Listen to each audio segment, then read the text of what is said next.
Rodney, now, you know, some media outlets had Freddie Roach, the Boxing Writers Association, as the Trainer of the Year again for, I believe, the 6th time. A few outlets looked at Robert Garcia. Some people like Joel Diaz, Abel Sanchez. What are your thoughts just on every year how they vote the Trainer of the Year, and what are your thoughts on who deserved it 2013? Well, you know what? To be honest, when you look at that, you got to think about who got the best fighters, who got the most undefeated fighters. And it's hard. The reason I don't think Floyd, Roger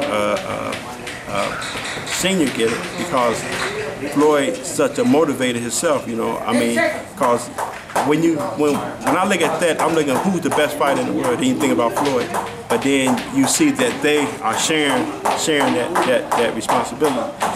Freddie Roach, he's a great trainer, you know. Like I say, sometimes it's politics. Yeah, sometimes it's politics, you know, and you got to go with, you know, I think a lot of people think Freddie Roach, you know, get it. You know, like I say, when you have great fighters, you're going to get that stuff, you know what I'm saying?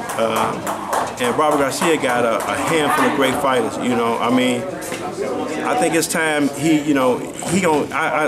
think in the next 2 years you're gonna see him coming up. I think he gonna be in line to get it, you know. But like I say, for him to be a runner-up, you know, that's not a bad position, you know. And I take my head off to Robert Garcia. But what about just the being a trainer? You know, some people. I talked to Pat Barry recently of Barry's Boxing. He said, you know, some trainers though, they get all these accolades, but really they just get fighters handed to them by managers. Exactly. I can elaborate on that. What that is if you get a great fighter, you can't help but win. You know, you don't have to do much to push them, because they already. Like I say, if I had a guy like Floyd, I don't have to do much because he trained himself. You know, so. You really got to take it off to the fighter, you know. It ain't, you know, most of the but Robert Garcia, he did bring them guys up from the bottom up, you know what I'm saying? That's the only thing I can take from him. Freddie Roach, he got him handed to him. So I think I would vote Robert Garcia because he brought him, you know, from amateurs all the way up to pros. It's hard to do that, you know, to have a guy on that level from amateurs to pros and keep him with, you know, with a good status like that.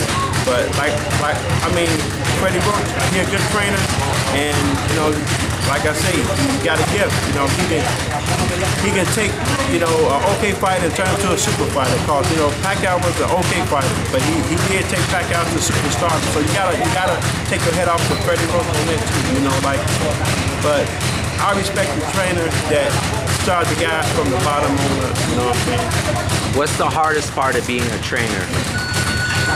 The hardest part of being a trainer is the relationship with the fighter. You know, some, you know, like even me, I mess up. We try to be the fighter's friend and try to help him out and do this and that, and we hinder the fighter by the fighter don't want to do nothing, he don't want to train no more, you lose motivation. So right now, you notice I'm not talking to none of my fighters. I just train them and move on. When you start trying to get the friendship and the relationship with the fighter, that's where you lose that. Dale Torrance and a lot of other trainers told me, Eddie Mustafa, they told me about that. Don't get a relationship with them. Don't have the guys calling you every night saying you can fight with them. You just train them, get out of their way, you know.